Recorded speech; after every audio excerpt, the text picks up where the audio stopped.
Hello student, welcome to this YouTube channel Harish study center. Student, आज हम discuss करेंगे यहाँ पे जो मात्रक एवं मापन क्लास 11th का जो सेकंड चैप्टर है, इसके सेकंड लेक्चर के ऊपर बात करते हैं। स्टूडेंट, आज हमारा जो सेकंड लेक्चर की जो हेडिंग है वो है मात्रकों की प्रणालियाँ। स्टूडेंट, हमने जो प्रीवियस लेक्चर था उसमें हमने देखा था कि भौतिक राशियाँ क्या होती हैं और जो प्रकृति में 7 मूल मात्रक है उसके बारे में हमने देखा था। 7 मूल मात्रक स्टूडेंट कौन से थे? द्रव्यमान, समय, दूरी, ताप, ज्योति तीव्रता, पदार्थ की मात्रा, विद्युत धारा। स्टूडेंट, ठीक है ना। और 2 पूरक राशियों के बारे में भी हमने डिस्कस करा था। स्टूडेंट, आगे अपन डिस्कस करते हैं स्टूडेंट मात्रकों की प्रणालियां। देखो स्टूडेंट, जो मात्रकों की पहली प्रणाली थी वो थी एमकेस, जिससे एम का मतलब मीटर, जिसमें एमकेस पद्धति, इसमें स्टूडेंट दूरी को मीटर में, जो के दूरी को मीटर में, और जो भार था द्रव्यमान को केजी में, और समय को किसमें मापा? सेकंड में। स्टूडेंट, वापस से रिपीट करते हैं कि जो एमकेएस पद्धति थी उसमें दूरी को मीटर में, जो भार को केजी में, और समय को किसमें मापा गया था? सेकंड में। और दूसरी पद्धति थी हमारे पास सीजीएस, जिसमें क्या है? दूरी को सेंटीमीटर में, और जो द्रव्यमान है, द्रव्यमान का मतलब भार, द्रव्यमान को किसमें मापा था? ग्राम में, और समय को किसमें मापा? सेकंड में। तीसरी पद्धति हमारे पास एफपीएस, जिसे कहते हैं दूरी को स्टूडेंट फुट में मापा था। किसमें मापा था? फुट में। आपको पता होगा स्टूडेंट, अभी भी जो कहीं अपन यहाँ काम करते हैं कंस्ट्रक्शन वगैरह में लोग, तो वो क्या करते हैं? दूरी को फुट के हिसाब से कैलकुलेट करते हैं। जब भी कोई बड़ा हिसाब हो तो वो फुट के हिसाब से मेजर करते हैं। तो ये भी एक प्रणाली है। और स्टूडेंट, यहाँ पे जो पी था ये क्या था स्टूडेंट? इसका मतलब जो द्रव्यमान था उसको पाउंड में मापा था। किसमें मापा था स्टूडेंट? पाउंड में। कहने का मतलब स्टूडेंट, जो एफपीएस पद्धति है ये ब्रिटिश पद्धति थी। क्या थी स्टूडेंट? ब्रिटिश पद्धति। ब्रिटिश पद्धति होने का मतलब ये था, आपने यदि देखे हो जो प्रीवियस ऐसे अपने जो टीवी वगैरह पे जो रेसलिंग के जो आते थे ना, उसमें जो ज्यादातर रेसलर थे उनका जो वेट है वो हमेशा पाउंड में बताते हैं। आपने कभी नोटिस किया होगा कि उनका जो वेट है वो हमेशा कितना होता है? पाउंड में बताते हैं, ना कि केजी में। इसका मतलब ये एक तरह की ब्रिटिश पद्धति थी, और ऑर्डिनरी वहां पे यूज करने के लिए पाउंड का यूज करते हैं। बाकी स्टूडेंट, जो अभी की जो 3 पद्धतियां है वापस से ध्यान से देखो, तो एपीएस पद्धति में क्या होता है? जो दूरी होगी उसको फुट में बताते हैं, भार को पाउंड में, और समय को किसमें बताते हैं? सेकंड में। और एमकेएस में क्या बताते हैं? दूरी को मीटर में, भार को केजी में, और समय को सेकंड में। स्टूडेंट, जो 1971 में मापतोल का महासम्मेलन हुआ था, 1971 मापतोल महासम्मेलन, मापतोल का महासम्मेलन हुआ। मापतोल सम्मेलन में क्या हुआ स्टूडेंट? कि जो एमकेएस पद्धति है उसे क्या मान लिया गया? प्रतिष्ठित मान लिया गया कि आज से क्या होगी कि एमकेएस पद्धति ही अंतरराष्ट्रीय लेवल पर काम करेगी। स्टूडेंट, जो मापतोल महासम्मेलन था इसका कारण क्या था? सबसे बड़ा इसका कारण यही था कि लोगों को क्या है कि बहुत सारी दिक्कतें आने लग गई। पहले तो क्या हो गया था कि जो अंतरराष्ट्रीय रिश्ते थे वो एक बरकरार रखने में काफी दिक्कत आने लगी। जैसे अभी यहाँ 2 केजी की बात करेंगे तो ब्रिटेन में जाएंगे तो वहाँ पाउंड का हिसाब चलता है। तो फिर क्या हो गया कि जो अंतरराष्ट्रीय कनेक्टिविटी थी, जो इंटरनेशनल कनेक्टिविटी थी, उसमें एक तो दिक्कत आ रही थी, एक हमारी क्या पर्सनल जो अंदर की चीजें थी उसमें भी दिक्कत आने लगी। जैसे अब यहाँ 2 केजी है तो वहां पे भी लोग अलग अलग चीजें यूज करने लगे। जैसे यहाँ पे भी सेंटीमीटर हो गया, तो अलग अलग चीजें वहां पे दिक्कत में आने लगी, जैसे ग्राम हो गया। ठीक है ना स्टूडेंट? तो अपन को यहाँ से क्या दिक्कत हुआ? जो मापतोल का महासम्मेलन था उसमें जो सारे साइंटिस्ट बैठे थे उसका कारण यही था कि एक ऐसी अंतरराष्ट्रीय पद्धति लाया जाए जिसको अंतरराष्ट्रीय स्तर पर लागू कर दिया जाए, ताकि लोगों को या फिर अलग अलग देशों को जो कनेक्टिविटी है उसको निभाने में कोई दिक्कत नहीं हो। तो इसके लिए क्या हुआ कि ये जो 1971 में जो मापतोल का सम्मेलन हुआ था उसमें क्या है कि एमकेएस पद्धति को क्या है? वेरीफाई मान लिया गया, इसको सर्वनिष्ठ मान लिया गया। जो अभी की जो एमकेएस पद्धति है इससे ही आने वाले टाइम में एसआई पद्धति माना गया। क्या माना गया स्टूडेंट? एसआई पद्धति। ये मात्रकों की क्या है? एसआई पद्धति। अब स्टूडेंट, एसआई पद्धति है, इसमें दूरी को मीटर में, और भार को केजी में, और समय को किसमें मापा? सेकंड में। लेकिन स्टूडेंट, इसका मतलब ये नहीं है कि अपन बाकी वाली पद्धतियों का यूज नहीं कर सकते। हम हमारे जो नॉर्मल लेवल है, जो घर के हिसाब से, यहाँ फिर अपने इंडिविजुअल देश में अपन कोई भी पद्धति यूज कर सकते हैं। जैसे कि ब्रिटेन वाले आज भी यूज करते हैं, जो भार को किसमें मापते हैं स्टूडेंट? पाउंड में। और हमने भी यहाँ जो मैक्सिमम कंस्ट्रक्शन के लोग हैं वो यहाँ पे दूरी को किसमें मापते हैं? फुट में, और उसका हिसाब करते हैं। लेकिन जो एमकेएस पद्धति है इसका मतलब ये है कि जो भी इंटरनेशनल लेवल की जो कनेक्टिविटी होगी, वहां का जो भी कोई हिसाब होगा तो वो हमेशा किस में होगा, एसआई पद्धति में होगा, जो क्या होती है एमकेएस पद्धति या फिर एसआई पद्धति। ये स्टूडेंट ध्यान रखना, ये तो हो गई मात्रकों की पद्धतियां। अब प्रकृति में जो 7 मूल मात्रक माने गए, ये भी आपको पता होना चाहिए कि कितने माने गए, 7 मूल मात्रक माने गए। इसके एक और पॉइंट की बात करें अपन तो 7 मूल मात्रक, और ये जो सारी पद्धतियां थी इसमें क्या माना गया, लंबाई, द्रव्यमान और समय को मापा गया। जो सारी मात्रकों की प्रणालियां थी इसमें किसमें मापा गया, लंबाई,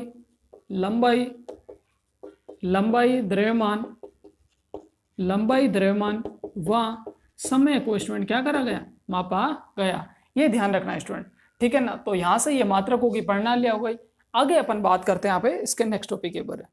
अगला टॉपिक है हमारे पास आंकिक मान व मात्रकों के बीच में संबंध। आंकिक मान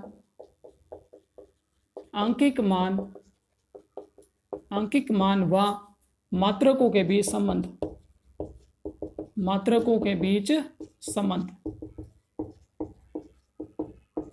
स्टूडेंट अंकिक मान और मात्रकों के बीच में क्या संबंध है, यदि अपन बात करें और मात्रकों को किससे बताएं, यू से। किससे बताएं स्टूडेंट, मात्रक को यदि अपन यू से प्रदर्शित करें और आंकिक मान को किससे लिखे, एन से। आंकिक मान को यदि अपन एन से लिखें, ये एन से लिखें, तो स्टूडेंट यदि अपन एक उदाहरण लें, यहाँ पे एक उदाहरण की बात करें एग्जाम्पल की, तो अपन लेते हैं 15 किलोमीटर। स्टूडेंट देखो ध्यान से, यहाँ पे अपन को क्लियर कट दिख रहा है कि 15 एक आंकिक मान है और जो किलोमीटर है वो इसका क्या है, मात्रक है। तो देखो ध्यान से, यदि अपन क्या करें, मात्रकों को छोटा करता जाए, ठीक है स्टूडेंट, यदि छोटा करते जाए तो किलोमीटर को यदि मीटर में बदले तो क्या होगा, 1000 से गुणा करना पड़ेगा। तो यहाँ से हो जाएगा 15 और यहाँ पे 000 और ये कितना हो जाएगा, मीटर। ठीक है स्टूडेंट, ये हो गया मीटर में। अब यदि मीटर को सेंटीमीटर में बदले तो 100 का गुणा करना पड़ेगा। तो यहाँ से 100 का गुणा कर देते हैं, तो 15, ये 3 0 पहले से ही थे, 2 0 और आ गए और ये किसमें बदल गया, सेंटीमीटर में। स्टूडेंट आप एक चीज ध्यान से देखो, यहाँ पे जो मात्रक है हमारा वो लगातार छोटा हो रहा है। जैसे पहले किलोमीटर था, फिर मीटर बना, फिर सेंटीमीटर बना, और भी चीजें हो सकती है। ठीक है स्टूडेंट, और यहाँ पे देखो ध्यान से, जब मात्रक छोटा हुआ, ये यहाँ से क्या हो रहा है, मात्रक छोटा हो रहा है। मात्रक छोटा होने पर जो आंकिक मान है वो बढ़ रहा है। जो आंकिक मान है, संख्या होगा, वो क्या हो रहा है, बढ़ रहा है। कहने का मतलब मात्रक छोटा होने पर आंकिक मान क्या होता है, बढ़ता रहता है। ये ध्यान रखना स्टूडेंट। यहाँ से अपन क्या लिख सकते हैं, देखो स्टूडेंट वापस से आप एक चीज समझो, तो हमने जैसे ही मात्रकों को छोटा करा, किलोमीटर को मीटर में, मीटर को सेंटीमीटर में, तो हमारा क्या हो गया, मात्रकों का मान कम हुआ, लेकिन आंकिक मान है वो बढ़ता गया। आंकिक मान क्या हो गया, 15 से 15,000 हो गया, फिर और बढ़ गया। ठीक है स्टूडेंट, तो यहाँ से हम निष्कर्ष निकाल सकते हैं कि मात्रकों का मान बढ़ने पर आंकिक मान क्या होता है, कम होता है। देखो स्टूडेंट, यहाँ से हम एक निष्कर्ष निकाल सकते हैं कि मात्रकों का मान बढ़ने पर आंकिक मान क्या होता है, कम होता है। या फिर आंकिक मान बढ़ने पर आंकिक मान और मात्रक क्या होते हैं, एक दूसरे के व्युत्क्रमानुपाती होते हैं। कहने का मतलब जब मात्रक बढ़ेगा तो आंकिक मान कम होगा, और जब आंकिक मान बढ़ेगा तो मात्रक घटेगा। तो ये एक दूसरे के क्या होते हैं, व्युत्क्रमानुपाती। यदि अपन यहाँ से जो समानुपाती का चिन्ह हटाएं स्टूडेंट, अभी ये समानुपाती का चिन्ह हटाएं, तो यहाँ पे एक के नियतांक लग जाएगा। इसे सोल्व करते हैं तो यहाँ से n इजिकल टू क्या हो जाएगा, के अपॉन म्यू। ये के अपॉन म्यू हो जाएगा स्टूडेंट। अब देखो इसको और सोल्व करते हैं, तो ये तो हो गया। यदि अपन पहले आंकिक मान की बात करें और पहले मात्रक की बात करें, तो यहाँ से लिख सकते हैं n1 इजिकल टू के अपॉन u1। ठीक है स्टूडेंट, और जो नियतांक है वो कभी भी नहीं बदलता, तो उसे यही रहने देंगे। इसको थोड़ा और सोल्व करते हैं। देखो स्टूडेंट, यहाँ से इसको यहाँ सोल्व करते हैं तो लिखेंगे n1 इजिकल टू के अपॉन u1। देखो स्टूडेंट, ये जो u1 है वो अभी यहाँ भाग में है, उधर आएगा तो क्या हो जाएगा, गुणा में। तो यहाँ से लिखेंगे n1 u1 इजिकल टू क्या होगा, k। ठीक है स्टूडेंट, देखो ध्यान से। अब यदि k को यहाँ पे 1 यूज करें तो ये k1 हो जाएगा। क्या हो जाएगा, k1, और इसे समीकरण नंबर 1 मान सकते हैं। अभी के लिए इसे k1 बस मानना है। ठीक है ना स्टूडेंट, देखो ध्यान से। अब यदि अपन मात्रक को n2 माने, और तो फिर जो मात्रक है उसको n2 माने, u2 माने, और जो आंकिक मान है वो n2 हो जाएगा। तो इसे रिपीट करते हैं, n2 इजिकल टू k और upon u2। k upon u2। Student जो k था उसे अपन यहाँ k1 मान रहे थे सारी जगह पे, तो यहाँ पे भी सारा k1 मान लेंगे। जब यहाँ अंकिक मान को n2 माना और मात्रक को u2 माना तो k को भी क्या मान लेंगे, k2। तो k को भी क्या माना, k2। अब यहाँ से लिखेंगे ये u2 यहाँ भाग में, इधर आएगा तो क्या हो जाएगा, गुणा में। तो n2 इजिकल टू क्या हो जाएगा, k2। अब इसे अपन क्या नाम दे देंगे, समीकरण नंबर 2। तो यहाँ से अपन लिख देंगे समीकरण नंबर 2। स्टूडेंट यहाँ से एक रिजल्ट निकाल सकते हैं कि हम यहाँ जानते हैं कि जो मात्रकों के जो नियतांक होते हैं वो आपस में क्या होते हैं, बराबर होते हैं। तो यहाँ से लिख सकते हैं चूंकि k1 बराबर क्या होता है, k2। ये जो मात्रकों के नियतांक है वो आपस में क्या होते हैं, बराबर होते हैं। तो यहाँ से लिख सकते हैं k1 की वैल्यू पुट करें तो k1 की वैल्यू होती है n1u1। क्या होती है, n1u1 और k2 की वैल्यू क्या होती है, n2u2। k2 की वैल्यू होती है n2u2। यही स्टूडेंट क्या है, आंकिकवान व मात्रकों में संबंध है। ये क्या होता है स्टूडेंट, आंकिकवान व मात्रकों में संबंध। ये ध्यान रखना है स्टूडेंट यहाँ से, ठीक है ना स्टूडेंट। ये चीज यहाँ से क्लियर हो गई कि आंकिकवान व मात्रकों में क्या संबंध है। आगे अपन अगले टॉपिक के ऊपर बात करते हैं, वो क्या है, देखो स्टूडेंट आगे हमारा टॉपिक है व्युत्पन्न राशियां व व्युत्पन्न मात्रक। तो व्युत्पन्न राशियां क्या होती है, देखो स्टूडेंट आगे हमारा अगला टॉपिक है व्युत्पन्न राशियां। व्युत्पन्न राशियां जिसे इंग्लिश में क्या कहते हैं अपन, डेराइव क्वांटिटीज। क्या कहते हैं स्टूडेंट, डेराइव क्वांटिटीज। ठीक है स्टूडेंट। व्युत्पन्न राशियां क्या होती है, ऐसी राशियां जो या दो से अधिक भौतिक राशियों से मिलकर बनी होती है, व्युत्पन्न राशियां कहलाती है। वापस से सुनो स्टूडेंट, ऐसी राशियां जो दो या दो से अधिक भौतिक राशियों से मिलकर बनी हो, व्युत्पन्न राशियां कहलाती है। जैसे यदि अपन बात करें यहाँ पे चाल की, तो चाल क्या होता है स्टूडेंट, दूरी बटा समय। क्या होता है स्टूडेंट, दूरी बटा समय। तो क्या कह सकते हैं अपन कि वे राशियां जो दो या दो से अधिक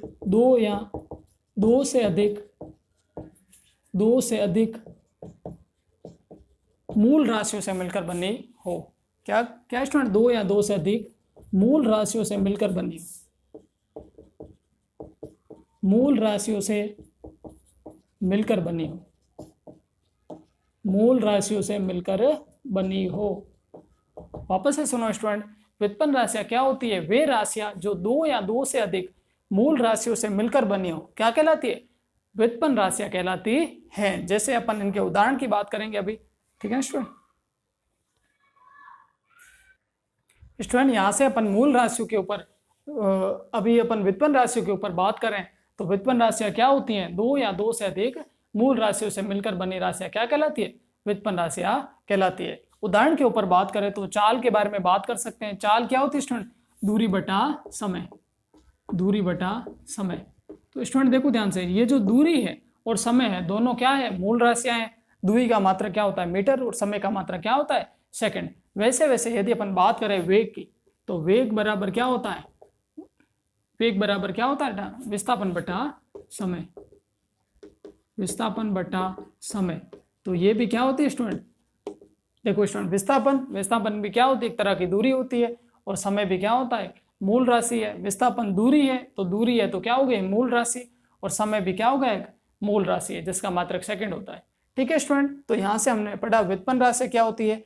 अब व्युत्पन्न मात्रक क्या होते हैं, देखो स्टूडेंट, व्युत्पन्न मात्रक तो जो व्युत्पन्न राशियों के ऊपर लगेंगे वे मात्रक जो कहाँ लगते हो, व्युत्पन्न राशियों के ऊपर लगते हो, क्या कहलाते हैं, व्युत्पन्न मात्रक कहलाते हैं। तो व्युत्पन्न राशियों पर लगने वाले मात्रक, व्युत्पन्न राशियों के ऊपर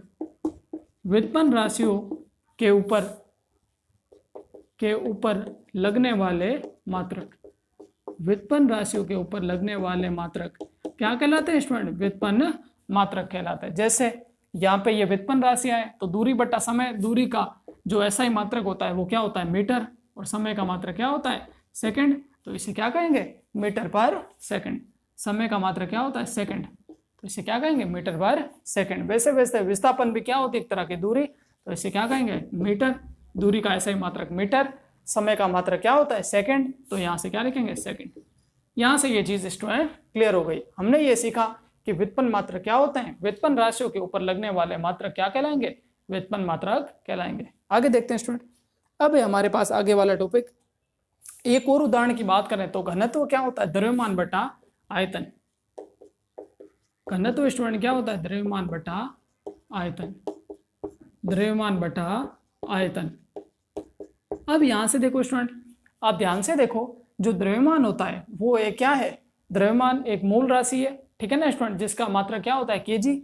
और यहाँ पे आयतन है, आयतन किससे मिलकर बना होता है? जो m है उसका क्या होता है? 3 का गुणा। जैसे इसका मात्रक होता है केजी और इसका मात्रक क्या होता है? Meter cube.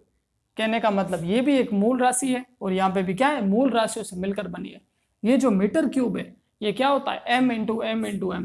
देखो स्टूडेंट, ये मीटर क्यूब है, ये कहाँ से मिलकर बना है? m into M into M. कहने का मतलब ये भी कहाँ से बनी है? मूल राशियों से। तो ये सारी जब मूल राशियों से मिलकर बनी है तो ये क्या है? व्युत्पन्न राशि है। क्या है स्टूडेंट? व्युत्पन्न राशि। और ये क्या है? व्युत्पन्न मात्रक। ठीक है स्टूडेंट, ये ध्यान रखना। अब अगला हमारा टॉपिक है मात्रकों की विशेषताएं। क्या होता है स्टूडेंट? मात्रकों की विशेषताएं। मात्रकों की विशेषताएं। मात्रकों की विशेषताएं क्या होती है स्टूडेंट? तो पहला देखें तो मात्रकों को हमेशा किसमें लिखा जाता है? छोटे अक्षरों में। किसमें लिखा जाता है? छोटे अक्षरों में।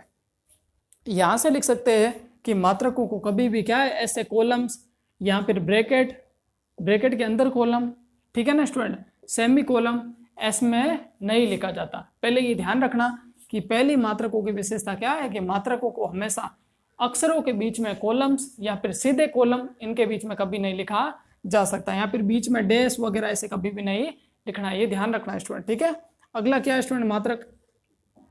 जो मात्रक के प्रतीक है उनका हमेशा आपको ध्यान रखना है। जैसे प्रतीक यदि साइंटिफिक नेम है, यदि जैसे गुलाम है तो उसका मात्रक कैपिटल सी होगा, बल का मात्रक न्यूटन है तो वो बड़ा होगा, लेकिन बाकी वाले जिनके भी साइंटिस्ट के नाम के ऊपर नहीं है वो मात्रक हमेशा क्या लिखे जाएंगे? छोटे अक्षरों में। क्या लिखा जाएगा? छोटे अक्षरों में।